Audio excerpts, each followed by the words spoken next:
Hi everyone, it's Elizabeth here. So I wanted to do this video in regards to the emerging of the artificially induced consciousness. I was listening to a YouTube video last week and most of what I listen to is a lot of spiritual based videos, and they use the term in the label artificially induced consciousness. And so that kind of struck a chord with me because I was trying to put or figure out a label in terms of what is happening today.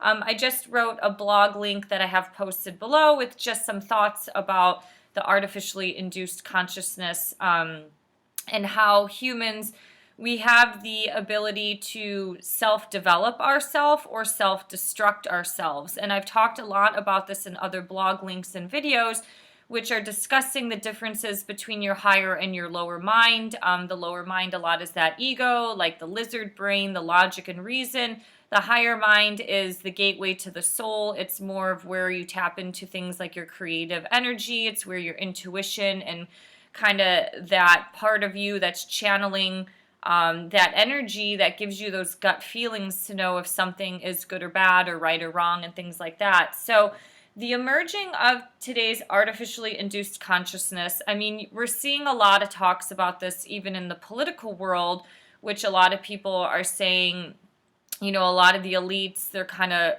like pedophiles that are running the world. And to some degree, you have to start to look at this and you have to start to go back into history to see the downfall of man as well as our consciousness. So when we're starting to look at things that are artificially intelligent, we have to look that or understand that a lot of today's problems or what we're seeing today has come from a plan, and this plan has been in place for a very long time. These are things that have been thought about or have been kind of worked through at least 100 years ago.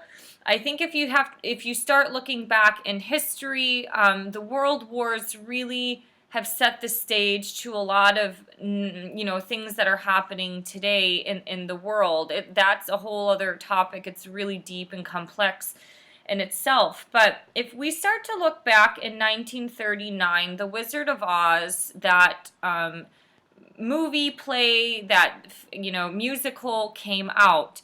And what is very, very interesting in The Wizard of Oz is that Dorothy meets an artificial man, basically. It's the Tin Man.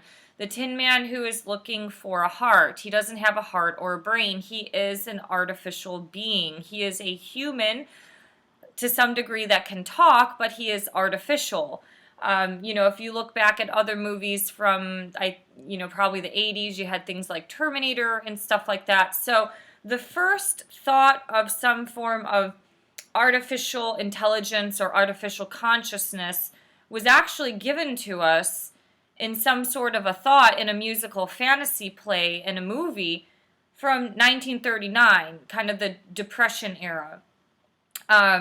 If you start to look at when televisions have been produced as well as commercially sold, the TV was basically created around 1928, and they started to become commercially sold in between 1934 and 1938.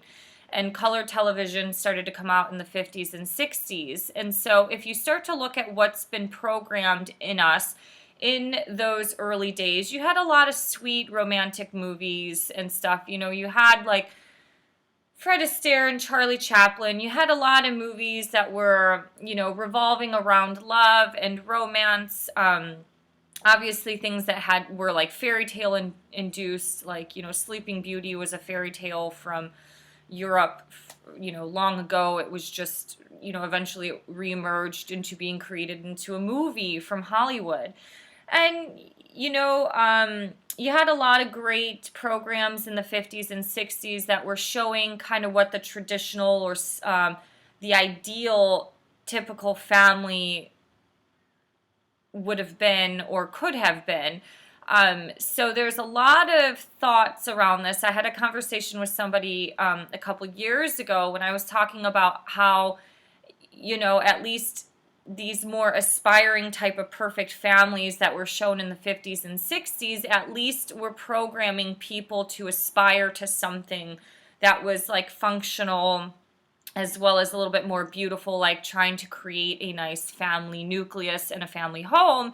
And my friend, he mentioned that a lot of that was, obviously very a romantic view of the family, but it also didn't show the dysfunction and didn't let people to express the dysfunction of their families because they were constantly trying to hold themselves into a mold of having this perfect family. So to some degree, I do agree with him on that. But to the other degree, I understand how the mind can be so manipulated, in addition to how we are so easily influenced today. I mean, if you look at Instagram and social media, you have social media influencers. They're using the title and the word in the damn job description, to pay these people to influence that product or that brand, and that is being influenced to you and influenced to your mind. So at least all these kind of like, is it like Leave It to Beaver, the perfect family, the perfect American family, yeah, it might not have been to some degree beneficial to some aspects of society, but at least it was influencing people to aspire to the more light and loving sides of the family. Rather than what you see today, which is we're constantly seeing dysfunction, abuse, neglect, and things like that, and kind of like fucked up family situations that are being programmed.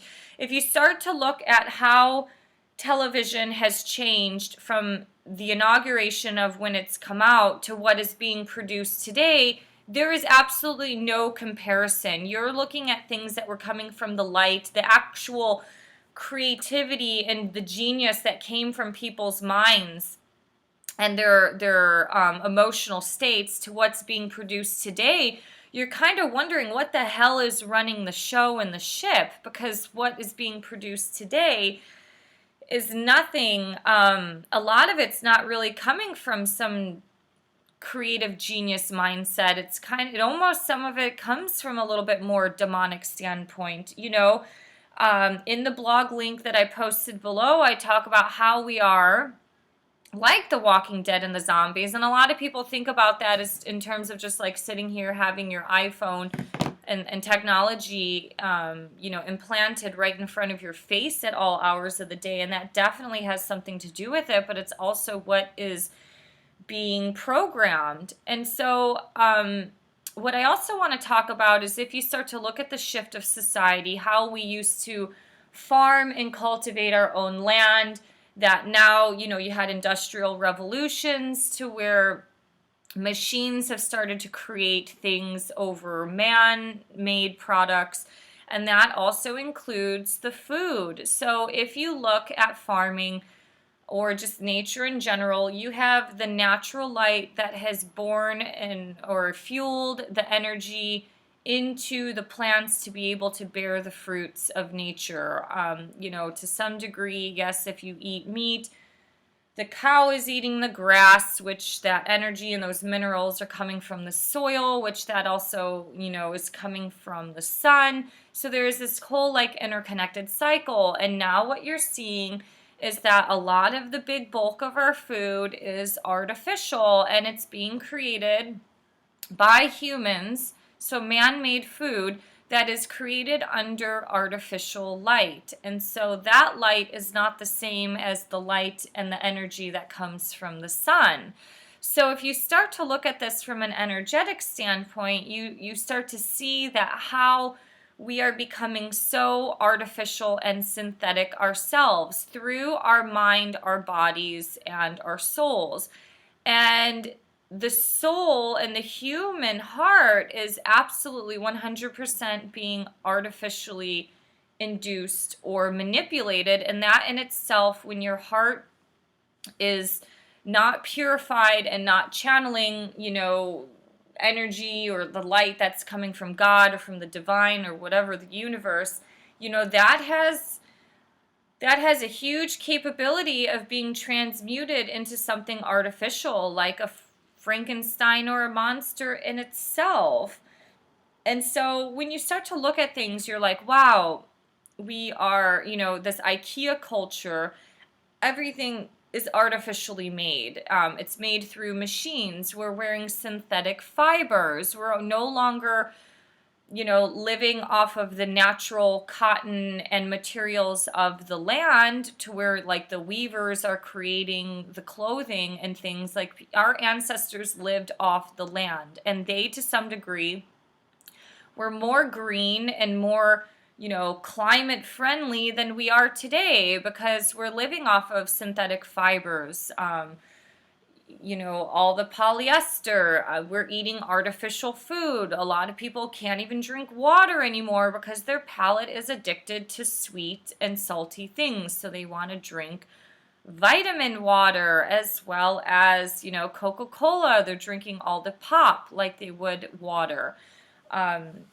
Yeah, it's funny. I think there was that movie that came out in the early 2000s, Idiocracy, and it showed a point where it's like Gatorade was starting to flow out from from the water fountain because people couldn't drink water anymore. Now, yes, our water is polluted in many parts of the country, but we have a lot of systems like pure osmosis systems or Brita filters that can at least improve the quality of the water, rather than just drinking it straight from the tap of the faucet. So, if you start to look at what's being programmed today, like I talked about in the movies, you're comparing something that was a family-friendly movie that, showed the family kind of celebrating around the Christmas tree, to having a lot of these, God, what's his name? Is it like Seth Rogen? You look at the movie Neighbors, where he has a family and a child, but he's putting a dildo in the child's crib, and so the thing is shaking, so the vibration makes a baby more calm, and it brings the baby to rest. And when you start to look at this from an analytical standpoint, it's not saying like, oh, Elizabeth, you don't have a sense of humor. It's like, no, I do have a sense of humor, but let's look at what is being programmed into your subconscious mind. Absolutely, at some point in our standards in society, you have to be like, why is it acceptable and okay to think it's funny to put a dildo in a baby's crib or kind of carrier? That's not funny. It's repulsive, and it's also disgusting at the same time. We've lost our standards, and a lot of this is being induced through the media, through the movies, through the television shows. Now, a lot of people I don't own a TV. A lot of people don't own a television anymore, but what they don't realize is that Netflix and YouTube, like YouTube used to be awesome. Now it kind of blows now that Google owns it, and they want your subscription base. And you can look at a lot of like the artificial shit that comes through YouTube. It's horrific. It's mind-numbing things. When you numb your mind and you numb your body through artificial processed food, I'm not saying to never eat it, I'm just saying chronically, you want to numb yourself. And so you're going to further numb yourself. If you're not doing it through like drugs, sex, and alcohol, you're going to numb yourself through video games. You're going to numb yourself through escapism of movies. And to some degree, we really are the Walking Dead. And I loved this quote that I posted. Let me see if I can find it really quick. Sorry, I have to log in here. This quote is also part of the blog link that I listed below. But this quote said by Indris Shah is, man and woman has an infinite capacity for self-development. Equally, he has an infinite capacity for self-destruction. A human being may be clinically alive and yet, despite all appearances, spiritually dead. So to some degree, I do believe America's soul has been sold. We're owned by other countries, by really wealthy individuals. Hollywood has done a great job at programming us. Consumerism has been a great experiment. It worked. It's continuing to work. we are living in an egocentric culture where we're all worried about ourselves, our material desire. We're not so much worried about our future generations. That is something that Europe has come a long way to develop, that they actually care a lot about their future generations. And I'm not saying Americans or America doesn't care about this. I just think that we've become so indoctrinated by this thought of the American dream. It's like, can I get this house? Can I get this job title? We've become so money centric and self-centric that we've started to lose focus of what really matters. And this is why I think we're in the political shit that we are in today, because people are waking up to realize, like, oh my God, we really do need to think about the future, or they're stepping back and being like, wait, some of this is just getting a little too weird and too bizarre, for me or for the future of this country. And, when you do think about zombies and The Walking Dead, a lot of the stuff is programming you. It's fast food for the mind. And so everything fast food related is basically artificial. It's all junk. So we're kind of literally just like, people are just here to stay alive. It's like they just need to work their asses off to pay their bills and to, just to survive in this country. So some of it we can blame society and the leaders of society in this world. And then at some point we have to take a stand against ourselves. Once you start living a more simplistic, minimalistic life, especially once you start living a more soul-based life, you start to disconnect from consumerism and from these things. And you start to look at this from an intellectual outside point of view and being like, you know what, this is really weird. Like, Netflix has replaced the television. So there are a lot of really intellectual people that I meet out here in Seattle. It's a very smart city, but they're also Netflix addicts. And, they're no different than anybody else. And there's a lot of Christians out here who are very, very intellectual, but they are also Netflix addicts. They just, all they want to do is talk about the Avengers and all this shit. So it's like they are just as indoctrinated by Hollywood as compared to somebody who is an atheist and just watches, like, I don't know, like zombie shit all day long. So if you want to exit this artificially induced consciousness, we're seeing this through social media. It's all about me and the I and this great life that we're living. And people are questioning this. They're understanding that social media no longer is really beneficial for their well-being, because they're seeing people from an outside standpoint who are living these great lives, or these married couples that are always posting these amazing videos, but what they don't see are the cracks and the faults on the inside. You don't see what's behind closed doors. Everybody thought about that stuff with my ex-husband and I, because we traveled the world. I thought we had a great life. There was a lot of lack of communication, but they also didn't see some of the discussions that happened behind closed doors, and they thought we lived in this perfect utopia. I kind of thought we did, but apparently the other partner didn't, because he didn't fucking communicate it. So that's the reality, is like all of this stuff is artificially induced. It's artificial ingredients for your mind. The television, the media, the social media is the fast food for your mind. The fast food and the junk food and the processed food and the artificial ingredients that you ingest in your body is the fast food for your body. And when you feel like crap, you want to continue feeding your mind and feeling like crap. It's a vicious negative cycle. When you start feeling good about yourself, like when you exercise or do yoga, your mind feels good. And what happens with that? It's a snowball effect. Your body wants to fuel itself with better food because it doesn't want to feel like crap anymore. So all of this stuff is interconnected. I'm a massive advocate for the natural world. We're going to have some artificial things in our life. That this is just the world we live in today. But I just don't think, if you have high blood pressure, try to change your diet before just, opting into saying, oh, I have high blood pressure, now I have to take the meds for it. It's like the more artificial things that you put into your body, the mind kind of follows this. The body follows the mind follows the body. So it can go in either direction in life.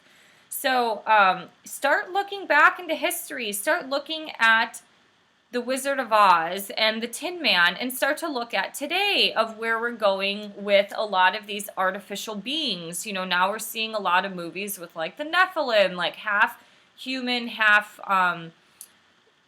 artificially created thing, like the X-Men. Perfect example of that. Start to look at this stuff and analyze it and see how it's affected you. Just because you're intellectual or have a PhD doesn't mean that you can't be influenced by something. Look at strong dating advice movements like feminism and the red pill.